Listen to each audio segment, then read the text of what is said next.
네, 올해 시장 마치기까지 지금 5분도 채 남지 않았습니다. 동시효과 구간 진입해 있는데요. 먼저 거래소 쪽 예상 지수부터 확인해 보실게요. 지금 제가 맞게 본 게 약간 의심이 될 정도로 지금 예상 지수가 조금 큰 폭으로 하락이 좀 나오고 있어가지고요. 거래소 쪽에서는 2%대 하락을 마무리 앞두고 있습니다. 2231포인트 정도로 지금 집계가 되고 있는 상황인데요. 이렇게 되면 일저점 부근이죠. 오늘 하루 종일 좀 밀리면서 2260선에서부터 2240선대 초반까지 크게 밀렸었는데 예상 지수는 이보다 훨씬 더 낮은 지점 현재는 나타나고 있습니다. 네, 다음으로 코스닥 지수 가보시면요. 코스닥 지수 같은 경우에도 조금 더 하락 쪽에서 거래 마칠 것으로 보입니다. 1.9% 거의 2% 가깝게 하락을 준비하고 있는데 678포인트 선 현재는 나타나고 있습니다. 어제 700선에서도 멀어지는 흐름이었는데 오늘 690선 이탈하더니 그대로 좀 빠지는 모습이 나타나고 있는데요. 정말 연말까지 좀 바닥으로 내려앉는 분위기가 좋지 않은 모습들 계속 관측이 되고 있습니다. 네, 수급적인 변동성들도 좀 체크를 해볼까요? 현재 양매도세 나오고 있고요. 기관 쪽에서 금융투자를 중심으로 매도 물량 계속 나옵니다. 오늘은 코스닥보다는 거래소 쪽에서 현재 구간 5천억 원 가까운 매도 물량 흘러나오고 있는데요. 선물시장 쪽에서도 지금 외국인이 7,000계약 넘게 매도를 하고 있습니다. 기관 쪽에서는 오히려 3,268계약 매수 들어오고 있다는 점도 보시면 되겠습니다.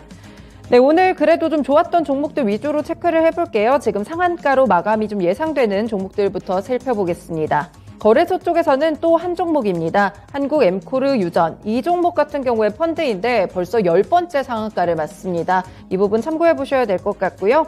코스닥 쪽에서도 두 종목이 지금 거래 제한폭까지 오르면서 마무리할 준비 두고 있습니다. 신스틸 먼저 보시면요. 이 종목 스펙 합병으로 상장했는데 5거래일 연속 올랐고요. 오늘도 다시 한번 급등합니다. 8,730원으로 마무리 앞두고 있습니다. 네, 진 시스템도 체크해보시면요. 진단키트 관련 종목들 상당히 좋습니다. 진 시스템을 필두로 해서 크게 오르고 있는데 8,370원 구간에 있다는 점 보셔야 될 것 같고요. 지금 막판에 제약과 진단키트 관련 종목들 굉장히 크게 움직이고 있습니다. 장중에 또 이렇게 계속 올랐던 종목들 가운데 지금 경남제약, KPS 생명과학도 이쪽에 있는 상황이고요.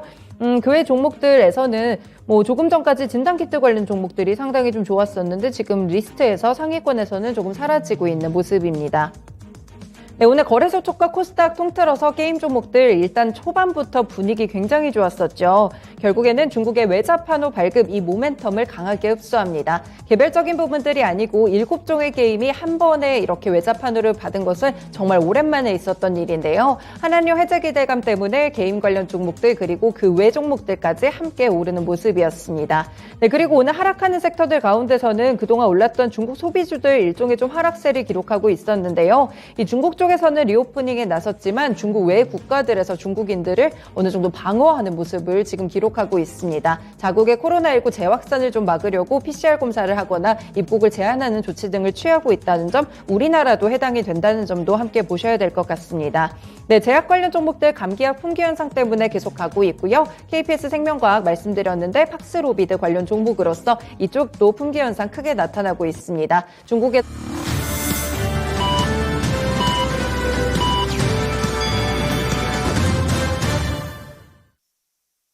네, 12월 29일 올해의 마지막 거래일이 종료가 됐습니다. 정말 끝까지 분위기가 쉽지 않았습니다. 증시가 많이 밀려가지고요. 그런데 또 좋지 않은 점은 국내 증시가 크게 밀렸습니다. 다른 아시아 국가들도 주변국들도 우리만큼 분위기 안 좋았는지 둘러보도록 하겠습니다. 네, 먼저 니케이 지수부터 살펴보실게요. 오늘 일단은 이쪽도 하락하는 흐름으로 일단은 관측이 됐습니다. 아무래도 미국의 기술주들이 안 좋기 때문에 이 여파를 흡수하면서 일본 증시도 하락으로 출발했는데요. 장중에 거의 1%대 내림세를 내내 유지를 했습니다.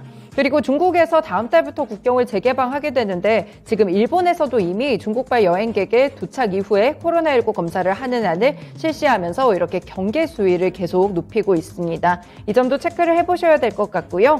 네, 니케이 지수 보시면은 오늘 마감가는 거의 1% 빠진 지점이네요. 0.9% 하락했습니다. 26,093엔으로 거래를 마쳤는데 상단으로도 30엔 정도밖에 열리지 않았고요. 하단으로 보시면 50엔 조금 되지 않게 열린 모습까지 나타나고 있습니다.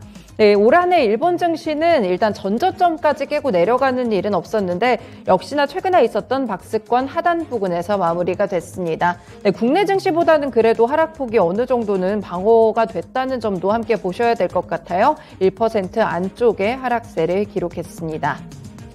네, 다음으로는 중국 증시 체크해 보겠습니다. 현재 상해종합지수 그리고 심천종합지수 모두 약보합권 정도에서 제한적인 흐름 기록하고 있는데요. 혼조세 기록하다가 지금 분위기 살짝 또 꺾입니다. 국내 증시랑 다르게 중국 증시 분위기가 아주 나쁘지는 않습니다. 코로나19가 확산하고 있다는 점이 시장에 내내 부담을 주고 있기는 한데요. 투자 심리는 위축됐지만 장중에 낙폭을 크게 줄이고 있습니다. 여기서도 의약품 관련 종목들이 오늘 상당히 주목을 받는데요. 일단 상해종합지수 같은 경우 약보합권으로 3078포인트 지나가고 있고요. 신천종합지수도 마찬가지로 약보합권입니다. 현재는 11,000선 바로 위쪽에서 움직이는 흐름 관측되고 있습니다. 네, 그런데 중국의 코로나19 상황을 눈여겨보셔야 되긴 하셔야 할 것 같은 부분들이 지금 굉장히 좀 확진자 통계도 깜깜이로 들어가 있는 상황인데 여기에 보도들에 좀 의존해서 보면 중증 환자들이 많이 사망을 하고 있다고 합니다. 간호사들도 양성 판정을 받아서 관리가 되고 있지 않은 모습들이 있기 때문에 이 중국의 코로나19 확산세가 생각보다 심각하다는 점도 보셔야 될 것 같습니다. 네, 그리고 일본과 중국, 홍콩 증시 오늘 모두 이제 우리나라보다는 한 거래일 더 합니다. 내일 폐장일이라는 점 기억하시면 될 것 같고요. 다음으로 환시 전해드리겠습니다. 네, 오늘 원달러 환율 2원 50전 내렸습니다. 1264원 50전 부근에서 마감이 됐는데요. 장 초반에는 상승하는 흐름을 기록하다가 환율도 다시 한번 안정을 찾으면서 결국에는 올해 1260원대 중반에서 거래를 마치는 모습입니다. 원달러 환율 같은 경우에 정말 올해 한 해 1440원까지 치솟는데 굉장히 급등세를 기록하기도 했었는데 결국에는 막판에 조금 안정되면서 거래를 마쳤습니다. 그런데 오늘 증시 분위기는 좋지 않았죠? 국내 증시는 어떻게 마감됐는지 시황센터에서 확인해 보겠습니다. 네, 마지막 거래일인 오늘 많은 아쉬움을 남겼습니다. 네, 중국 리오프닝에 대한 기대감이 다시 코로나 확산을 불러올지도 모른다는 이런 불안으로 부메랑처럼 돌아왔는데요. 네, 올 한 해 이렇게 리오프닝에 대한 불확실성 속에서 하락으로 마감했습니다. 그럼 오늘 국내 증시 정리하면서 올 한 해 마무리해 보겠습니다. 먼저 코스피 지수부터 확인해 보겠습니다. 오늘 코스피 지수 동시호가 구간 들어서 낙폭을 더 키웠습니다. 오늘 막판까지 약 2% 가까이 하락했는데요. 1.93% 하락하면서 44.05포인트 하락했습니다. 종가는 2236.40포인트에서 하락으로 마감했습니다. 이어서 분봉 차트 체크해 보겠습니다. 코스피 지수 이틀 연속 하락으로 출발했습니다. 점차 낙폭을 키우면서 2250선을 내줬는데요. 장중 저점 2238포인트를 기록하면서 2240선을 이탈하기도 했습니다. 하지만 장 후반부 들어 2240선 지지에 대한 테스트가 나왔는데요. 하지만 장 후반부 이렇게 동시호가 구간으로서 낙폭을 계속 키우면서 2230선에서 하락 마감했습니다. 이어서 수급 현황 정리해 보겠습니다. 어제와 비슷한 흐름 나왔습니다. 개인 홀로 사들이면서 6,700억 가까이 순매수했고요. 그리고 외국인과 기관 쪽에서 매도 물량 출회됐습니다. 특히 오늘도 기관 쪽, 오늘 금융투자 가운데 오늘 반도체와 대형주 종목들 매도세 크게 나왔고요. 오늘 5,772억 가까이 기관이 팔았습니다. 이어서 외국인이 1,402억 가까이 매도 물량 크게 출회하면서 하락으로 마감했습니다.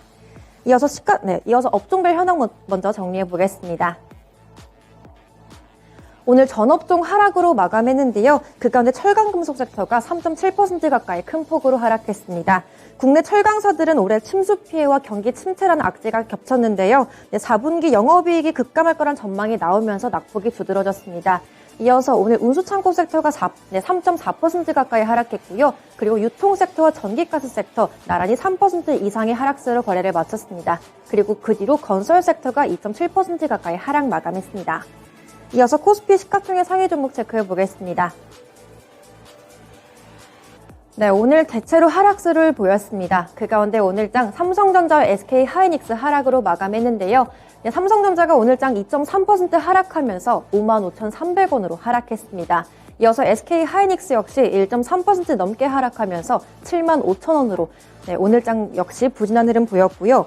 그리고 2차전지 셋업주들 가운데 LG 에너지솔루션 오늘장 상승 탄력을 보였지만 막판에 하락으로 전환됐습니다. 오늘장 0.2%가량 하락하면서 43만 5,500원으로 부진하게 마감했습니다. 이어서 LG화학과 삼성 SDI 역시 동반 하락으로 거래를 마쳤는데요. 그 가운데 오늘장 삼성 SDI가 약 2% 가까이 하락하면서 59만 1,000원으로 하락 마감했습니다. 반면에 LG화학은 그래도 약보합선에서 거래를 마쳐줬고요. 오늘장 0.3%가량 하락하면서 60만 원으로 종가 형성했습니다. 이어서 오늘장 바이오주들도 동반 하락했습니다. 먼저 삼성 바이오로직스가 오늘 1% 가까이 하락하면서 82만 1,000원으로 종가 형성했고요. 그리고 셀트리온이 오늘장 하락했습니다. 네, 아래쪽으로 체크해보시면 오늘장 셀트리온이 3% 가까이 하락하면서 16만 500원으로 하락 마감했습니다. 그리고 오늘 인터넷 플랫폼주 쪽으로 외국인들 매수세가 크게 들어왔습니다. 하지만 주가 변동은 좀 미미했는데요. 오늘장 네이버가 1.4% 가까이 하락하면서 17만 7,500원으로 종가 하락 마감했습니다. 그리고 카카오 역시 약 1% 가까이 빠졌고요. 5만 3,100원으로 마감했습니다. 그리고 자동차주들 오늘까지도 좀 아쉽게 마감했습니다. 먼저 현대차가 1.95% 하락하면서 15만 1,000원으로 마감했고요. 그리고 기아가 2.6%가량 하락하면서 5만 9,300원으로 부진한 모습 보였습니다. 이어서 코스피 시장 특징주 체크해 보겠습니다. 오늘 시장은 개별 뉴스에 반응하는 개별 종목 장세를 연출했는데요. 첫 번째 키워드는 게임주였습니다. 네, 어제 중국이 한국 게임 7종을 포함해서 총 44종의 외국산 게임 수입을 허가하는 외자 판호를 허가했습니다. 이번 판호 발급은 약 1년 6개월 만인데요. 특히 한국형 모바일 게임인 MMORPG 게임들까지 중국 당국이 허가를 하면서 내년 신작 출시를 앞둔 게임사들은 신규 게임 IP와 관련한 추가적인 모멘텀도 기대가 나왔습니다. 먼저 코스피 쪽에서 넷마블과 NC소프트가 동반 상승 마감했는데요. 그 가운데 넷마블이 두 자릿수 이상의 탄력을 보였습니다. 오늘장 17%가량 급등하면서 6만 400원으로 상승 마감했고요. NC소프트가 3.4%가량 상승했습니다. 그리고 코스닥 쪽에서는 넥슨 게임즈가 음봉으로 전환하면서 탄력이 조금 줄어든 모습이었고요. 2.4% 가까운 상승으로 거래를 마쳤습니다. 그리고 조이시티와 데브시스터즈가 장 초반부터 좀 급등했었는데요. 하지만 윗꼬리를 달면서 탄력을 줄였습니다. 하지만 두 종목 모두 10% 이상의 탄력으로 거래를 마쳤고요. 카카오게임즈와 룸투코리아 역시 3%에서 5% 내외의 상승으로 거래 마쳤습니다. 그리고 두 번째 특징주로 CJ시푸드인데요. CJ시푸드가 CJ제일제당과 대규모 공급 계약 소식이 나오면서 강세로 마감을 했습니다. 최근 매출액 대비 약 90%에 달하는 1,470억 원에 달하는 규모라고 하는데요. 계약 기간은 내년 1월부터 12월 말까지고요. 이런 개별 수주 소식 나오면서 상승했습니다. 오늘장 4.4% 가까이 상승으로 거래 마쳤습니다. 그리고 마지막 코스피 특징주로 EN플러스가 있는데요. 내년 1월 달에 미국에서 열리는 CES 2023에 대한 관심이 커지고 있습니다. 코로나 이후 역대 최대 규모로 열리는 국제 가전, IT 박람회인 만큼 참여 기업에 대한 주목도도 같이 높아지고 있습니다. 특히 내년 전시 핵심 키워드는 웹3와 메타버스, 또 디지털 헬스에 이어서 모빌리티와 지속 가능성, 인간 안보 이렇게 총 5가지라고 하는데요. 그 가운데 EN플러스가 2차전지 관련 기업으로 참가한다는 소식이 나오면서 부각이 됐습니다. 오늘장 2%가량 상승했고요. 4,725원으로 상승 마감했습니다. 이어서 코스닥 시장 정리해 보겠습니다. 코스닥 지수 분봉 차트로 확인해 보겠습니다. 코스닥 지수 점차 낙폭을 키워가는 분위기였습니다. 장 초반에는 그래도 보합권 부근에서 소폭의 내림세를 연출했습니다. 하지만 점차 크게 밀려왔는데요. 장중에 680선을 이탈하면서 약 2% 가까이 낙폭을 키웠습니다. 다시 오후 들어서 680포인트에 대한 회복을 시도했지만 낙폭을 계속해서 키워갔고요. 680선을 밑돌면서 오늘 5일 이동평균선을 내주면서 하락 마감했습니다. 오늘 종가는 679.29포인트에서 하락 마감했고요. 약 13.08포인트 하락 마감했습니다. 이어서 수급 현황 체크해 보겠습니다. 코스닥 역시 코스피와 비슷한 흐름 보였습니다. 개인이 1,870억 가까이 순매수했고요. 그리고 외국인과 기관이 동반 매도했습니다. 그 가운데 외국인이 1,390억 가까이 가장 큰 폭으로 매도를 했고요. 그리고 기관 쪽에서 500억 가까이 순매도세를 출회시켰습니다. 이어서 시가총액 상위 종목 체크해 보겠습니다. 네, 오늘 코스닥 시총 상위주들, 오늘 동시효과 구간 들어서 조금 더 하락부를 킨 채 마감한 종목들이 늘어났습니다. 먼저 제약바이오 종목 볼 텐데요. 먼저 셀트리온 헬스케어와 셀트리온 제약 동반 하락으로 거래를 마쳤습니다. 그 가운데 셀트리온 헬스케어가 오늘 4.7% 이상의 하락으로 거래를 마쳤습니다. 종가 58,000원 터치하면서 하락 마감했고요. 그리고 셀트리온 제약이 1%가량 하락했습니다. 그리고 HLB가 어제 이어서 오늘장까지 부진한 흐름으로 마감했는데요. 오늘 3.73% 하락하면서 28,400원으로 하락 마감했습니다. 그리고 2차전지 소재주들 오늘 LNF가 외국인과 기관 쪽 동반해서 반발 매수세가 유입됐습니다. 오늘 장 1.2%가량 상승했고요. 17만 3,500원으로 상승 마감했습니다. 반면에 에코프로비엠과 에코프로는 동반 하락으로 거래를 마쳤습니다. 그 가운데 에코프로가 오늘 2.4%가량 하락했고요. 10만 3,000원으로 하락 마감했습니다. 그리고 에코프로비엠은 동시효과 구간 잠깐 상승분이 들어오긴 했지만 약보합으로 거래를 마쳤고요. 0.1%가량 하락했습니다. 그리고 오늘장 게임주들 반등하는 분위기를 연출했습니다. 하지만 카카오게임즈는 급등세를 연출했지만 펄어비스는 하락했습니다. 펄어비스가 2.4%가량 하락하면서 41,950원으로 하락 마감했고요. 반면에 카카오게임즈는 5.8%가량 상승했습니다. 그리고 콘텐츠 종목인 스튜디오 드래곤 어제에 이어서 오늘도 하락했습니다. 오늘장 0.3%가량 하락하면서 86,000원으로 마감했고요. 그리고 오늘장 JYP엔터가 1.3%가량 상승으로 거래 마쳤습니다. 이어서 코스닥 시장 특징주도 정리해 보겠습니다. 먼저 첫 번째 특징주로 애플 관련주인데요. 간밤 뉴욕 증시가 경기 침체에 대한 우려가 지속되면서 3대 지수가 일제히 하락으로 거래를 마쳤습니다.